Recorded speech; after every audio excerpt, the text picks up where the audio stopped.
ഇങ്ങനെയുള്ള ഭൗതിക ലോകത്ത് ജീവിക്കുമ്പോൾ അഹന്തയുടെയും അഹങ്കാരത്തിന്റെയും മാർഗം സ്വീകരിച്ച ആളുകൾ വലൗ തറാ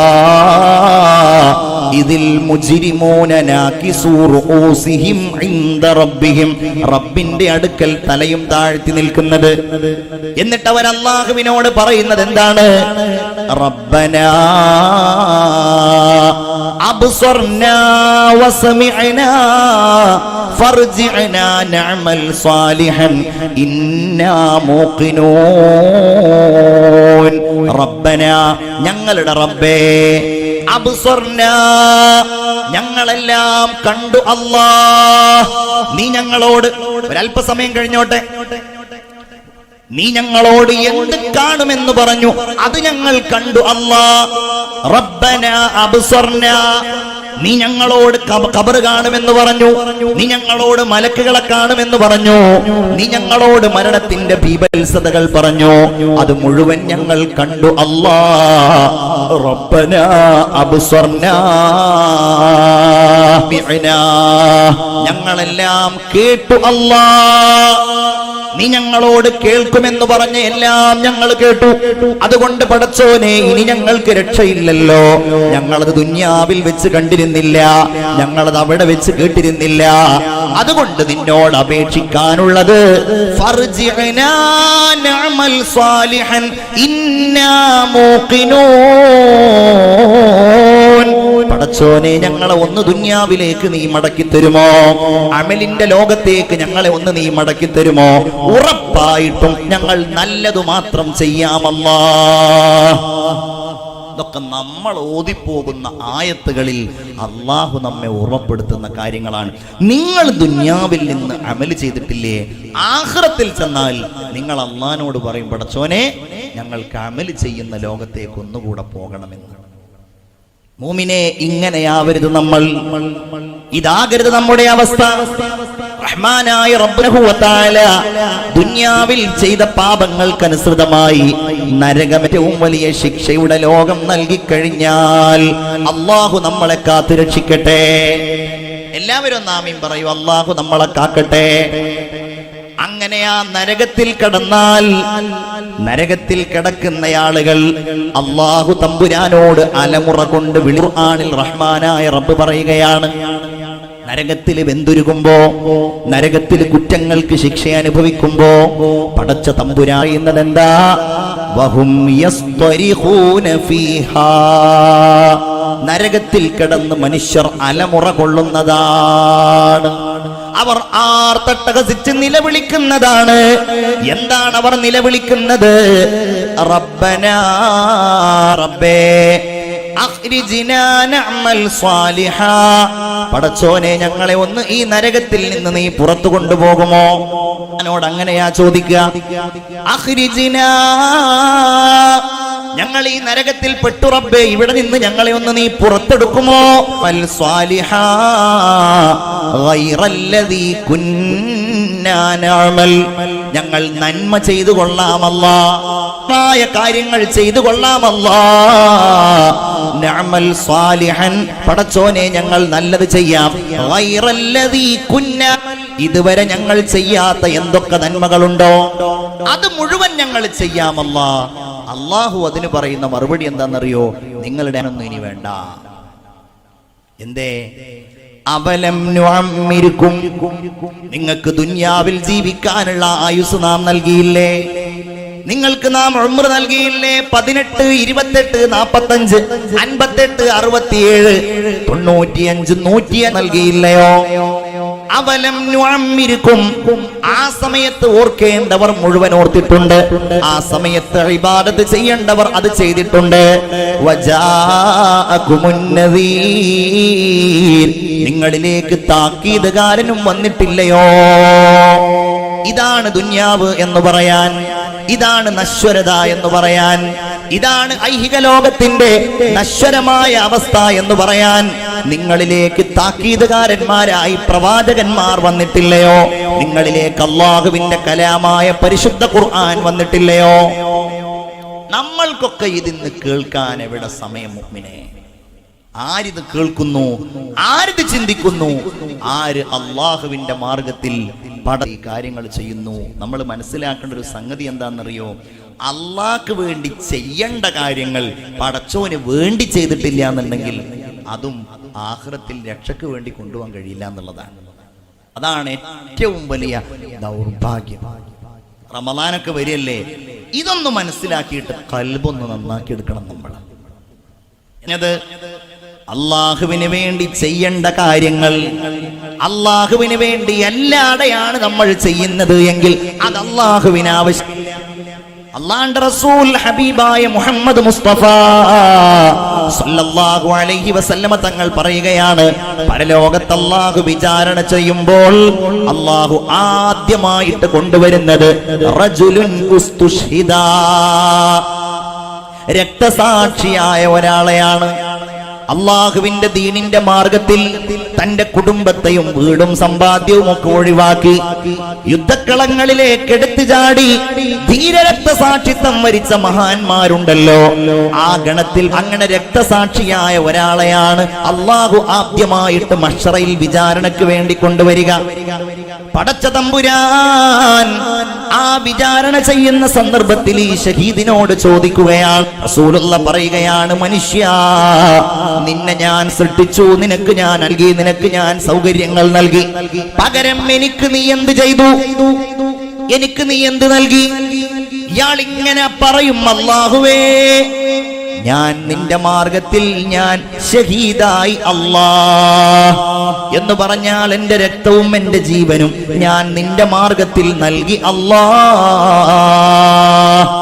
ഹബീബായ റസൂലുള്ള പറയുകയാണ്, അല്ലാഹു ഈ മനുഷ്യനോട് പറയും, കദബ്ത, നീ നുണ പറഞ്ഞതാണ്, നീ സത്യമല്ല പറഞ്ഞത്, നീ ഷഹീദായി ശരിയാണ്, പക്ഷേ നീ അങ്ങനെ യുദ്ധത്തിന് പോയതും നീ രക്തസാക്ഷിയായതും ആളുകൾ നിന്നെ കുറിച്ച് നല്ലത് പറയാനാണ്. ആളുകൾ നീ ഒരു വലിയ ധീരനാണ്, നീ പോരാളിയാണ്, നീ യുദ്ധ വീരനാണ്, യുദ്ധതന്ത്രജ്ഞനാണ് എന്നാളുകൾ നിന്നെ കുറിച്ച് പറയുവാനല്ലയോ നീ അങ്ങനെയുള്ള ഒരു കാര്യത്തിന് വേണ്ടി മുതിർന്നത്. അതുകൊണ്ട് നീ നുണ പറഞ്ഞതാണ്. എന്താണോ നീ ദുനിയാവിൽ വെച്ച് ആഗ്രഹിച്ചിരുന്നത് അത് നിനക്ക് കിട്ടിക്കഴിഞ്ഞു മനുഷ്യ, അതുകൊണ്ട് നിനക്കിവിടെ യാതൊരു പ്രതിഫലവുമില്ല എന്ന് പറഞ്ഞിട്ട് രക്തസാക്ഷിയായ ഒരാളെ അല്ലാഹു നരകത്തിലേക്ക് വലിച്ചെറിയാൻ കൽപ്പിക്കുമെന്ന് ആദരവായ മുഹമ്മദുർ റസൂലുള്ളാഹി. ഉറക്ക സ്വലാത്ത് ചൊല്ലൂ, മുഹമ്മദുർ റസൂലുള്ളാഹി. എന്താണ് ഇപ്പൊ ഈ സംഭവിച്ചത്? രക്തസാക്ഷിയായ ഒരാൾ പോലും അത് അള്ളാഹുവിന്റെ വജ്ഹിന് വേണ്ടിയിട്ടല്ല എന്നുണ്ടെങ്കിൽ അയാൾക്ക് സ്വർഗല്ല. രണ്ടാമത് വിചാരണക്ക് വേണ്ടി കൊണ്ടുവരുന്നത് ഖുർആൻ അറിയുന്ന ഒരു പണ്ഡിതനെയായിരിക്കും. അയാൾ വാള് പറഞ്ഞു, ക്ലാസ് എടുത്തു, ജനങ്ങൾക്കിടയിൽ അയാൾ സതുപദേശങ്ങൾ നടത്തി, ഒരുപാട് ഖുർആനുമായി ബന്ധപ്പെട്ട അയാൾ പ്രവർത്തിച്ചു. അയാളെയാണ് കൊണ്ടുവരുന്നത്. അല്ലാഹു ചോദിക്കും, മനുഷ്യ, നിനക്ക് ഞാൻ ദുനിയാവിൽ എന്തെല്ലാം സൗകര്യങ്ങൾ ചെയ്തു തന്നു, നിനക്ക് ഞാൻ ഖുർആൻ പഠിപ്പിച്ചു തന്നു, പകരം നീ എനിക്ക് എന്ത് ചെയ്തു? അയാൾ പറയും, അല്ലാഹുവേ, ഞാൻ ഖുർആൻ പഠിച്ചു, ഞാനത് ഓതി, ഞാനത് പാരായണം ചെയ്തു, ഞാനത് ജനങ്ങൾക്ക് പഠിപ്പിച്ചു കൊടുത്തു, രാവും പകലും ഞാൻ അതിന്റെ പ്രബോധനങ്ങൾ നടത്തി.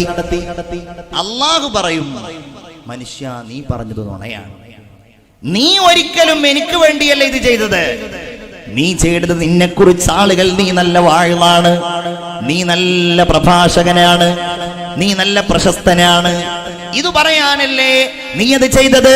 അല്ലാഹുവേ, ഞങ്ങളെയൊക്കെ നീ കാത്തു രക്ഷിക്കണേ തമ്പുരാനെ, അലിമീങ്ങളെയും സ്വാലിഹീങ്ങളെയും വാഴീങ്ങളെയും ഈ ഒരവസ്ഥയിൽ നിന്ന് ഞങ്ങളെ എല്ലാവരെയും നീ കാത്തു രക്ഷിക്കണേ തമ്പുരാനെ. അല്ലാഹു തമ്പുരാൻ അയാളോട് പറയും, അതുകൊണ്ട് നീ നുണ പറഞ്ഞതാണ്, നിന്നെ കുറിച്ച് ആളുകൾ അത് പറഞ്ഞു, നീ എന്താണോ ആഗ്രഹിച്ചിരുന്നത് അത് നിനക്ക് കിട്ടി, അതുകൊണ്ട് ഇവനെ നരകത്തിലേക്ക് വലിച്ചെറിയൂ. മലക്കുകൾ ആ ഖുർആൻ അറിഞ്ഞയാളെ നരകത്തിലേക്ക് വലിച്ചെറിയും. മൂന്നാമത്തെ ആള് റജുലുൻ മുതസദ്ദിഖുൻ, സദഖ ചെയ്യുന്ന ആളാണ്.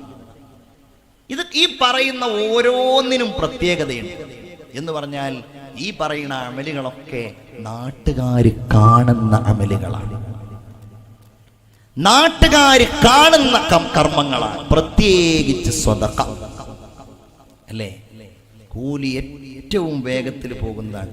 എന്നാലോ മനസ്സിൽ ഒരു ചെറിയ നിയ്യത്തിന്റെ ഒരു ചെറിയ അംശം അള്ളാഹുവിന് വേണ്ടിയിട്ട് അങ്ങോട്ട് സമ്പൂർണ്ണാക്കിയാലോ അത്രയും അള്ളാഹുവിന് ഇഷ്ടമുള്ള വേറെ കർമ്മങ്ങളില്ലല്ലോ.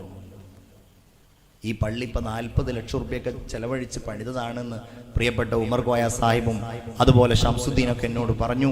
ഞാൻ ചോദിച്ചു, ഇത് ആര് തന്നതാണ്? അൽഹംദുലില്ലാ, നാട്ടുകാർ തന്നതാന്നാ പറഞ്ഞത്. 40 ലക്ഷത്തോളം റുപ്യ. എത്രയോ ലക്ഷങ്ങൾ പണമായി കൊടുത്തവരുണ്ട്, സ്വർണം കൊടുത്തവരുണ്ട്, ഇനിയും കൊടുക്കാൻ ഉദ്ദേശിക്കുന്നവരുണ്ട്. അല്ലാഹുവിന്റെ റസൂൽ സല്ലല്ലാഹു അലൈഹി വസല്ലം തങ്ങൾ പറഞ്ഞല്ലോ, അസ്സഖിയു ഖരീബും മിനല്ലാഹ്. ഹബീബേ, നിങ്ങളൊന്ന് സൗണ്ട് കുറച്ചാൽ മതി, ഭയങ്കര ഒച്ചയാണ്. അസ്സഖിയു ഖരീബും മിനല്ലാഹ് വഖരീബുൻ മിനന്നാസ് വഖരീബുൻ ഇലൽ ജന്ന വബഈദും മിനന്നാർ. അസ്സഖിയു ഔദാര്യതയുള്ളയാൾ, ഉദാരതയുള്ളയാൾ, സ്വതക്ക ചെയ്യുന്നയാൾ. ഖരീബും മിനല്ലാഹ്, അയാൾ അല്ലാഹുവിനോട് വളരെ അടുപ്പമുള്ളയാളാണ്. ഖരീബും മിനന്നാസ്, അയാൾ ജനങ്ങളോടും വലിയ അടുപ്പമുള്ളയാളാണ്. ഖരീബുൻ ഇലൽ ജന്ന, അയാൾ സ്വർഗത്തിലേക്കും അടുത്തയാളാണ്. വബഈദുൻ അനിന്നാർ, അയാൾ നരകത്തെ തൊട്ട് ഏറ്റവും വിദൂരത്തായ ആളാണ്. ഈ പള്ളിക്ക് വേണ്ടി സ്വതക്ക നൽകിയ ഓരോരുത്തരെയും അല്ലാഹു ഈ പറഞ്ഞ വിഭാഗത്തിൽ പെടുത്തട്ടെ. എല്ലാവരും ആമീൻ പറയും. അല്ലാഹു ആ വിഭാഗത്തിൽ പെടുത്തട്ടെ. അല്ലാഹുവിലേക്കടുത്ത, ജനങ്ങളിലേക്കടുത്ത, സ്വർഗത്തിലേക്കടുത്ത, നരകത്തിൽ നിന്ന് വിദൂരത്തായ ആളാണെന്ന് പറഞ്ഞത്. വൽ ബഖീലു ബഈദും മിനല്ലാഹ് ബഈദും മിനന്നാസ് ബഈദും മിനൽ ജന്ന ഖരീബുൻ ഇലന്നാർ. എന്നാളൊരു പിശുക്കനുണ്ടല്ലോ, നേരത്തെ അവസ്ഥയിൽ മതി. എന്നാളൊരു പിശുക്കനുണ്ടല്ലോ, ആ പിശുക്കൻ ബഈദും മിനല്ലാഹ്, അയാൾ അല്ലാഹുവിൽ നിന്ന് അകന്നയാളാണ്. ബഈദും മിനന്നാസ്, അയാൾ ജനങ്ങളിൽ നിന്നും അകന്നയാളാണ്. ബഈദുൻ ഇലൽ ജന്ന ബഈദും മിനൽ ജന്ന, അയാൾ സ്വർഗത്തിൽ നിന്നും അകന്നയാളാണ്. എന്നാൽ ഖരീബുൻ ഇലന്നാർ, നരകത്തിലേക്ക് ഏറ്റവും അടുത്തയാളാണ്. അല്ലാഹുവേ, ആ പറഞ്ഞവരിൽ നിന്ന് ഞങ്ങളെയൊക്കെ നീ കാത്തു രക്ഷിക്കുകയും ചെയ്യണമേ റഹ്മാനേ. ആമീൻ യാ റബ്ബൽ ആലമീൻ. ഒരു ഹദീസ് ഞാൻ നിങ്ങളോട് പറയാണ്. റസൂലുള്ളാഹി സ്വല്ലല്ലാഹു അലൈഹി വസല്ലം പറഞ്ഞു, വഅമൽ ലിദുനിയാക കഅന്നക തഈശു അബദാ വഅമൽ ലിആഖിറതിക കഅന്നക തമൂതു ഗദാ വഅമൽ ലിദുനിയാക, നിന്റെ ഐഹിക ലോകത്തെ പ്രവർത്തനങ്ങൾ നീ ചെയ്യണേ. കഅന്നക തഈശു അബദാ, നീ എക്കാലവും ജീവിക്കുമെന്ന പ്രതീതിയിൽ നീ ഒരു വീടുണ്ടാക്കുകയാണ്. നീ ആ വീട് പണിയേണ്ടത് ഞാൻ മരിക്കാനുള്ള ആളാണല്ലോ. ഞാൻ എന്തിനിങ്ങനെ വാർപ്പിന്റെ വീടുണ്ടാക്കണം? ഞാൻ എന്തിനിത്ര ശക്തിയുള്ള ചുമരുകൾ ഉണ്ടാക്കണം? ഞാൻ എന്തിനിത്ര വലിയ റൂമുകൾ ഉണ്ടാക്കണം? ഞാൻ എന്തിന് 5ഉം 4ഉം റൂമുകൾ ഉണ്ടാക്കണം? എന്റെ വീട്ടിലാകെ 1ഓ 2ഓ കുട്ടികളല്ലേ ഉള്ളൂ. കഅന്നക തഈശു അബദാ, നീ അങ്ങനെയല്ല ഉണ്ടാക്കേണ്ടത്. നീ എക്കാലവും ജീവിക്കുന്നയാളാണ്. നിന്റെ വീട് 100 കൊല്ലം നിലനിൽക്കണം. നീ 1000 കൊല്ലം ജീവിക്കുന്ന, 100 കൊല്ലം ജീവിക്കുന്നയാളാണ്. നിനക്ക് മക്കളുണ്ടാവും, പേരക്കുട്ടികളുണ്ടാവും. അപ്പൊ അവർക്കൊക്കെ താമസിക്കേണ്ടി വരും. കഅന്നക തഈശു അബദാ.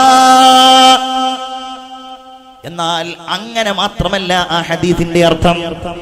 കഅന്നക തഈശു അബദാ,